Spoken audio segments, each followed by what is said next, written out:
Au XIXe siècle, la mode commence à évoluer beaucoup plus vite que par le passé. Ces changements accélérés se manifestent principalement par un renouvellement constant de la silhouette féminine. Cette succession rapide de styles vestimentaires est liée à l'apparition récente d'une société bourgeoise axée vers la consommation.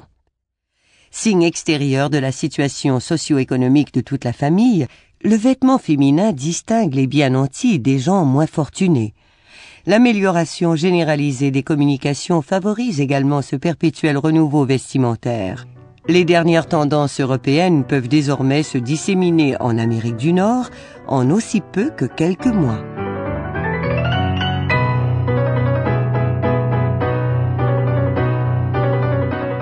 Une dynamique interne de changement de la forme esthétique semble aussi soutenir la transformation rapide de la silhouette.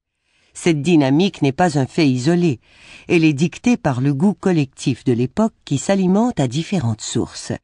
Il y a les imprimés tels les gravures de mode, les descriptions de toilettes raffinées et les publicités. Il y a aussi les comptes rendus et les images mettant en scène des personnalités en vue, comme les têtes couronnées et les artistes. Enfin, il y a l'exposition à des tenues élégantes dans divers lieux publics. De nouvelles sources d'informations apparaissent également dans la dernière moitié du XIXe siècle, tels les patrons de papier que l'on retrouve dans les journaux de mode des années 1850 et 1860. Il y a aussi les catalogues de vente par correspondance, qui sont de plus en plus répandus à compter des années 1880 et qui permettent à un plus vaste public d'avoir accès à des vêtements produits dans des manufactures.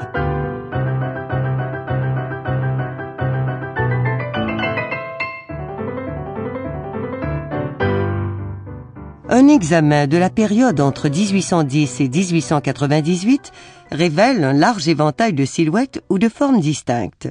On arrive généralement à estimer à 5 ans près la date d'un vêtement ou d'un portrait du XIXe siècle, voire à en déterminer l'année exacte, simplement à partir du style de la jupe, de la manche ou du corsage.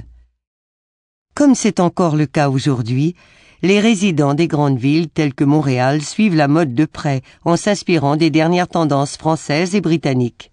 Les vêtements de cette période témoignent des changements les plus marquants que connaîtra la silhouette du XIXe siècle et offrent des exemples éloquents des styles en vogue à cette époque.